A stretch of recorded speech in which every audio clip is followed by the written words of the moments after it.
All right, so just to get started, as Sarah mentioned, this program is called Educational Programming at the Lake Superior Maritime Visitor Center. For those of you who don't know, that's on the Duluth side of the lake, so the other side of where the Sulaks are. And of course, I want to extend a welcome. Thank you for coming. As Sarah mentioned, please remember participation is encouraged. Questions will be addressed at the end of the program, and mute your mic if you haven't already. So I wanted to introduce myself in a personal level and also why I'm qualified to deliver this program. My name is Trisha. I am the Assistant Director at the Lake Superior Maritime Visitor Center. Things I like to do in my spare time, as you can see, I really like to do things outside. The two photos on the left side are from in Minnesota here, which is a beautiful state of ours.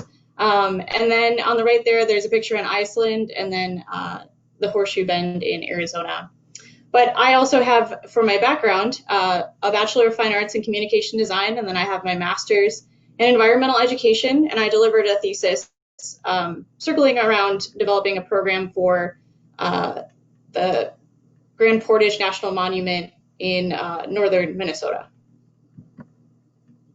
So I wanted to throw it back at you and learn a little bit about you, since you've learned a little bit about me. What programs have you attended recently? Feel free to answer in chat, and this could be anything that you've done in quarantine, anything you've tuned into, anything you've seen in person, anything you're curious about in the future. I'm just curious what you've been doing the past couple months. So feel free to answer in the chat function.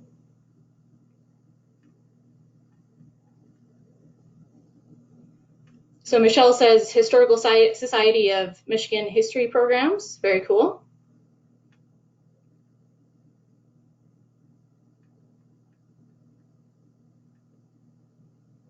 Last week's presentation, glad to see that we have some repeated participants.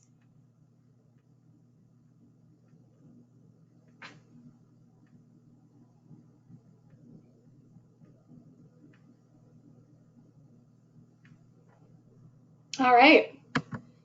So to give you an overview of where we're headed in this presentation, I'm going to cover the programs that have existed in the past at the Lake Superior Maritime Visitor Center, what's happening currently, and what will happen in the future. So why are programs changing? And much like Lake Superior, we kind of have to adjust the sails for the waves as they move, because it doesn't make sense to keep your sails in the same spot if the waves are getting more dramatic or if they're less dramatic, because we probably should adjust for what the current conditions are like. So to understand a little bit about why we're changing, this is a big blip, but what I want you to focus on is at the bottom statement that says the rationale of reflecting programs to fit the desires of visitors. Basically, we're changing because we have a lot of outdated programs that just need to be simply updated and reflect the current community and schools' needs.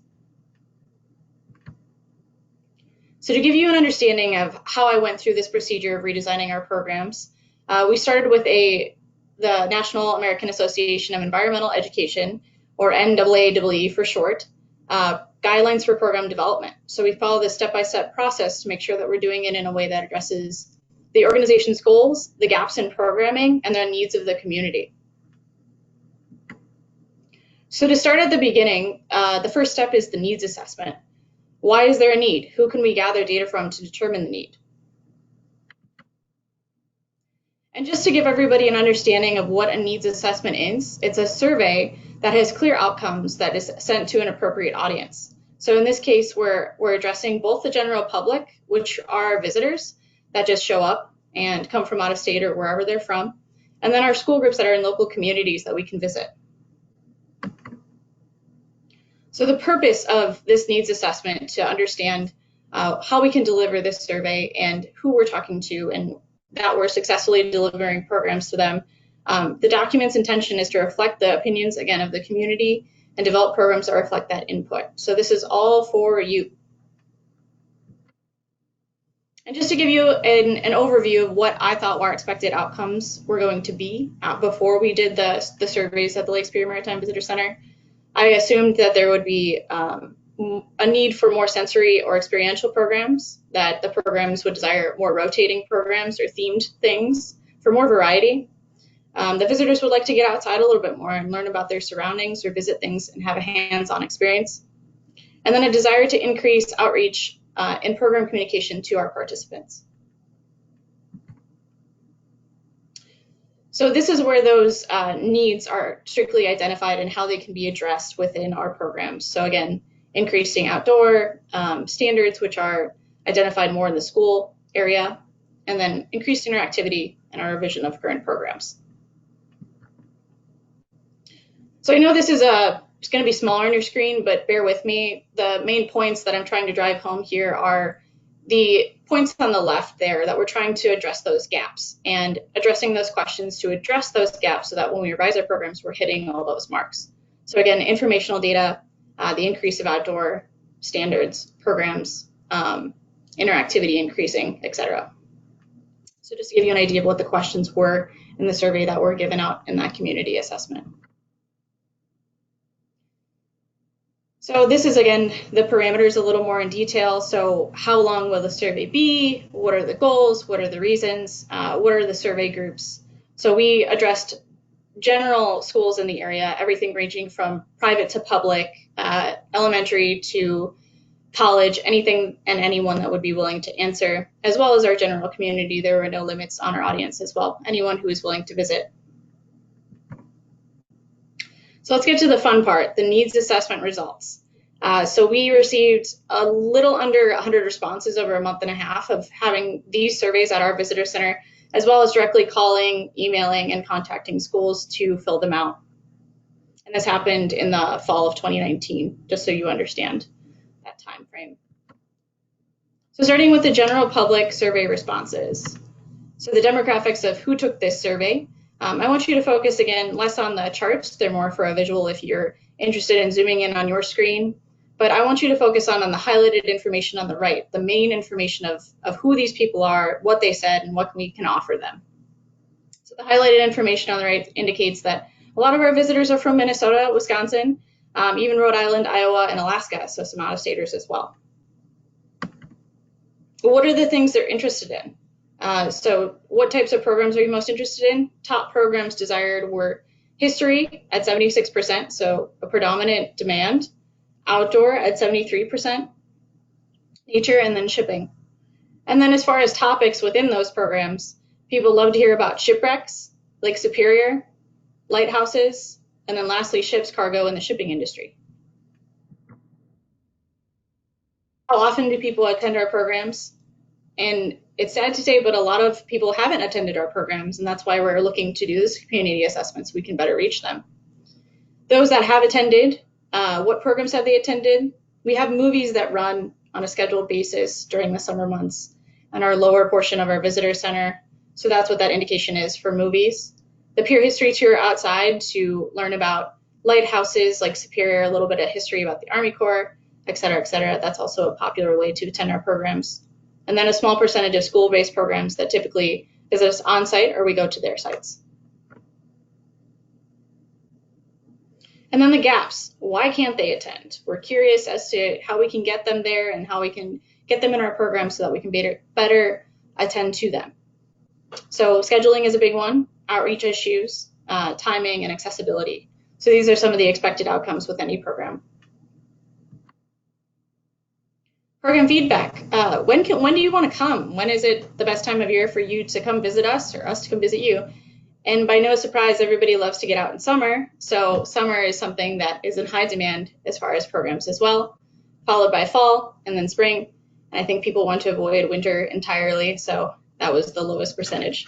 And then some things that we can add to our programs that would make them more interesting. So adding more photos, adding more sensory, taking people outside and some interactive games, especially for those child groups. And then as far as the feedback, oh, I'm sorry, my slide hasn't gone. As far as school teacher survey responses, so a little bit more to the schools and the teachers, less to the general public. You'll see a couple questions here that are different as well. So the largest school district that gave us response was ISD 709, which is our public school system here in Duluth. And Duluth East High School also had some respondents. And then as far as what grades are these teachers responding from, there's a lot of different grades that have attended. As you can see in that pie chart, there's a lot of different colors. So we got a good percentage and range of different grade groups. What are they interested in? And I think this also has to do with aligning with the standards that the teachers have to hit when they're teaching. But the top programs desired are nature, outdoor, onsite, offsite, and history. So some similar results that we've seen to the general public as well. Top topics desired, local or ecological. So again, that nature kind of aspect. Lake Superior, the Bridge Canal, and then ships, cargo, and shipping industry. So a little variation there from the community responses. And then this question is a little different from the community responses, but what standards, which ones would be most useful to you if we were to adhere to some of your standards so you can come visit us and we can teach your kids for you. Science, by no surprise, is a big one, history and literature. And then there was also a lot of interest in offsite and onsite programs, a little bit more on the onsite programs where we come to them probably because of the transportation or scheduling issues. How often do they attend? Primarily in spring, which is no surprise for school groups as well. There's a lot more flexibility for teachers in the spring to take their kids on field trips because they've hit a lot of standards already.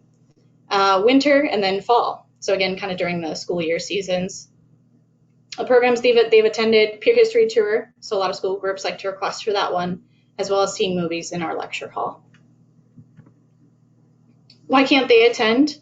A big percentage said that they were unaware of the programs, that they don't have enough money for those school buses for those kids, and the scheduling as well to be able to make that happen.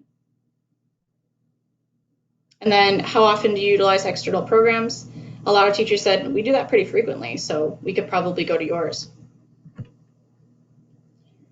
And then what would make our programs more interesting? Again, some overlapping information here, but sensory, heightened interaction with staff was a new suggestion. So connecting with students on a one-on-one basis as a teacher, as a park ranger, having more games and outdoor tours to keep those kiddos interested. And then how do we reach everyone? This is both schools and the community, but email, Facebook, and our website were predominantly the highest. So we do have an email list now that we can better reach people. And if you'd like to sign up, you can sign up through completing our survey at the end of this presentation. So the summary, the big thing that I want to have you take home after looking at all that information, because I know it's a lot to digest in a short period of time. So we have a need for outreaching to both schools and community. We got to get them to understand what our programs are and how they can find them and how they can get to them. We can offer on-site and off-site school programs so that they can come to us or we can come to them if they have those transportation issues. Better communication, as I said earlier. Experiential education approach, which means that we have more sensory, we get them outdoors, we get them in the place that those programs make the most sense for them to learn. Theme topics, so everybody loves a theme and everybody loves something that is niche to their interests, so I think it's super important to cater to different audiences and different interests and topics that they would enjoy. And these are some notes that you certainly don't have to read all of this, but that I put together that we can do for the future. We can create a community assessment that happens biannually or annually to continue to reflect the needs of our visitors. Creating core programs that will exist so that school groups can request for them and we can continue to refine them a little bit more than our special events one-shot programs. We can offer focus programs for certain groups so that we're reaching all those groups effectively. We can refine marketing efforts so that everybody can understand where our programs are, how to get to them, and how to schedule them so that they can get to them. And then expanding on the natural resource side of things so that we aren't just talking about shipping, but we're also talking about the recreation side of our facility as well. Now that was only step one, unfortunately. I'm just kidding. The rest of these steps are going to go fairly quick. That was just the big one to get the surveys and the results. So step two is the assessment of organizational needs and capacities. How will the program support the organization's goals? How will this support Lake Superior Maritime Visitor Center's goals as an organization? Again, a lot of text here, but I want you to understand that we are hitting on certain topics and we're going on interpretive themes to deliver these programs. So we're addressing commercial navigation on the Great Lakes, navigation projects, the U.S. Army Corps of Engineers in the Great Lakes, its history and its current responsibilities, environmental, recreational, and aesthetic value of the Great Lakes, and the water resource of Lake Superior and how that kind of ties all that together. So again, going back to those 4 things that I addressed at the beginning that I assumed were the goals of the organization, but kind of refining them a little bit now that I have the results and saying, we can do this to educate the public about Great Lakes shipping. We can do this to provide meaningful experiences. We can work with educators, et cetera, et cetera.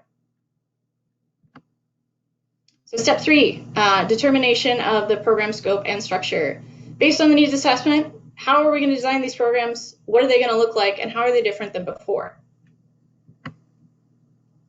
So what are some of your most memorable programs? So I asked you earlier, what are some programs that you've attended recently?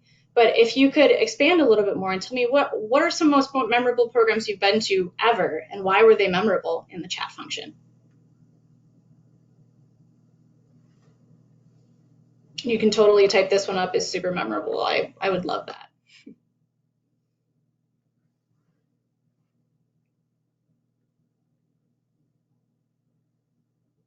So Michelle said Michigan connections to the Titanic. And I could see that the Titanic is a very memorable historical thing that people connect with emotionally, so that makes sense.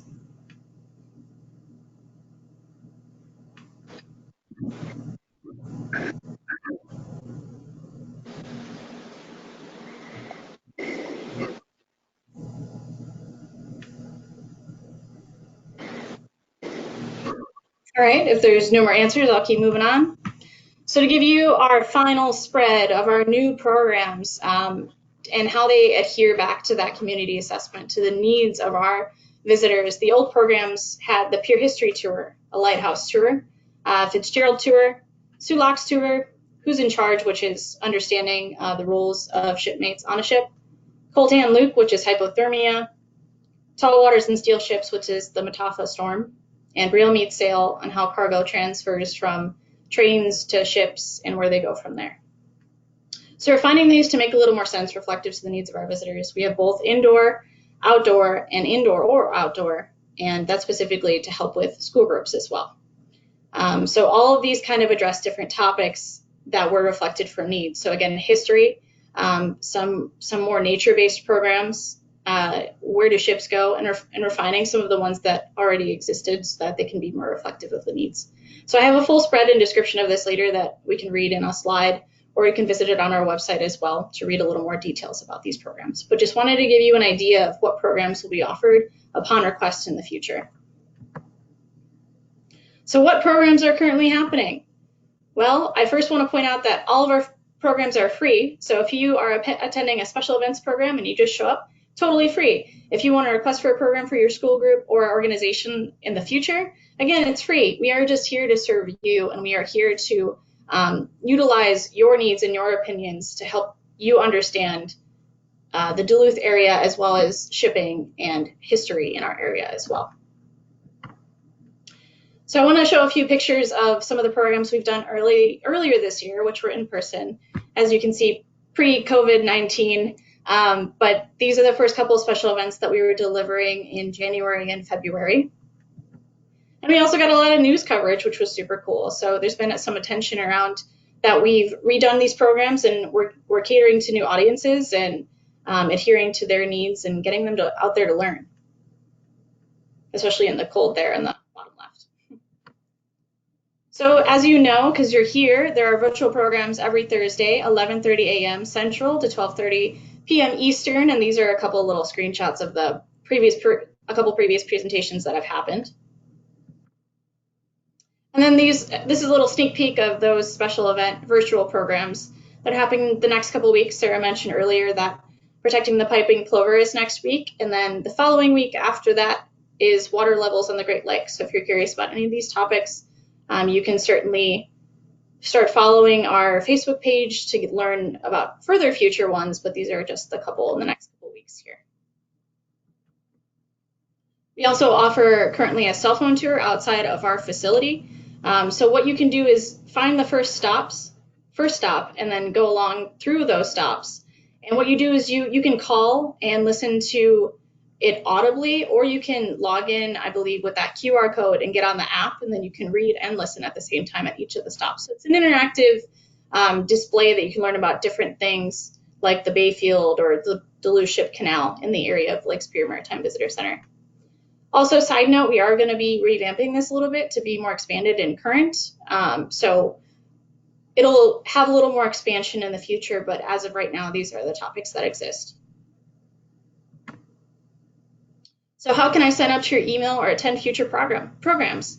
So if you stick around to the end, again, there's a survey link that we will post in the chat, as well as you'll see on your screen if you want to write it down. If you fill out that survey and put in your email and one of the questions, I'll go ahead and sign you up for future programs. And then what programs will happen in the future?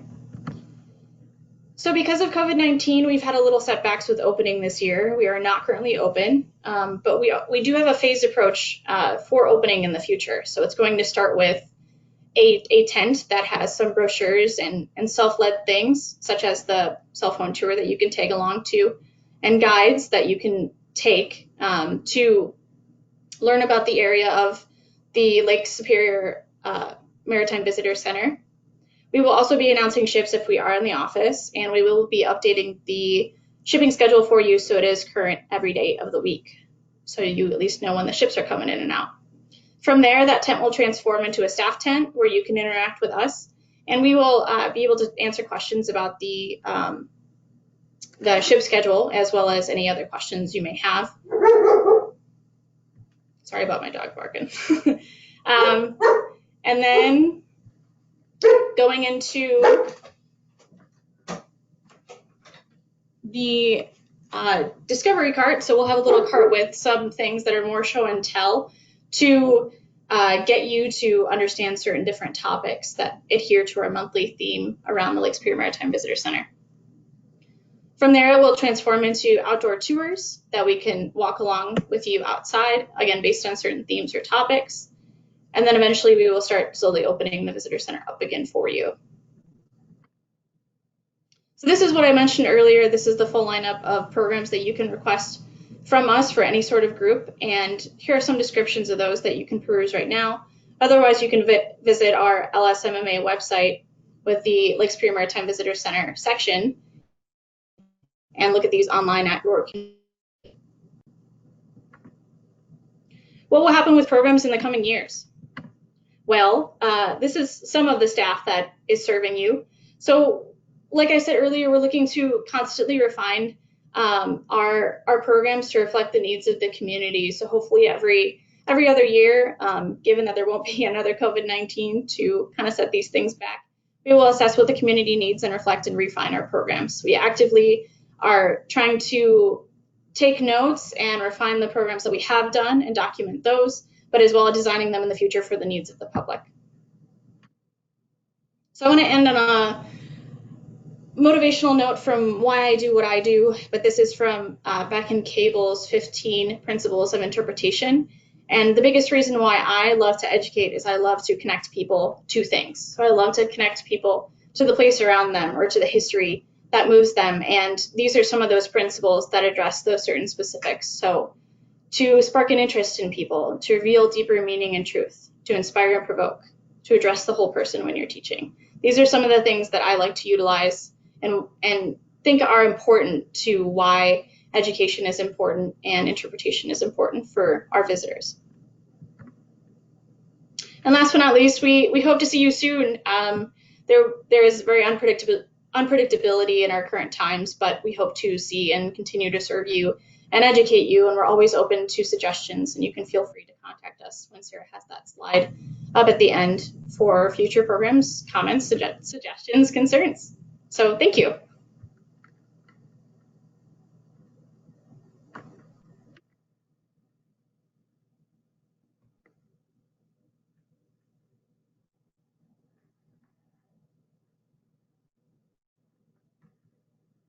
All right, thank you, Trisha, for that program. That was very informational and educational.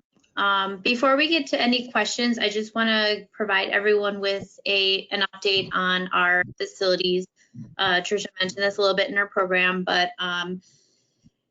the St. Mary's Falls Canal Park in Sioux Ste. Marie, Michigan, is currently open for visitors. Both of our visitor centers are currently closed. And we are going to be planning some type of phased reopening that is going to start both of our facilities with some type of outdoor information. So as we transition into these phases, we will put that information on our social media and make sure that we inform people what's happening. Also,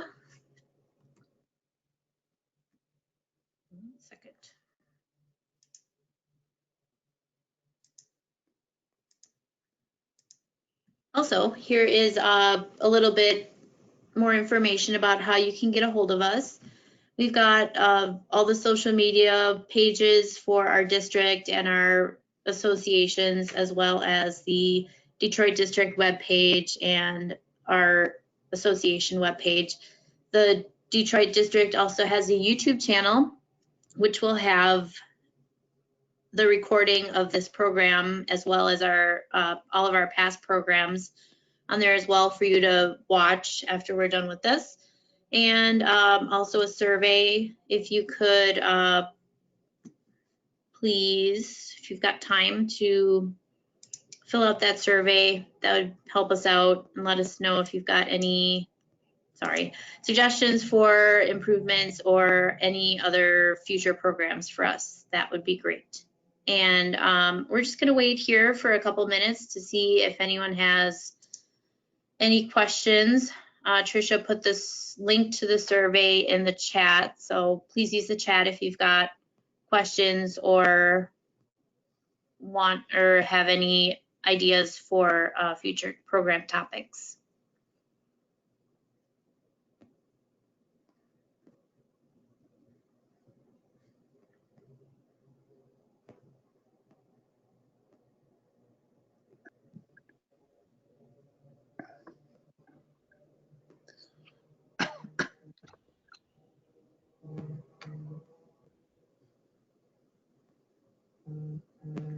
I just received a question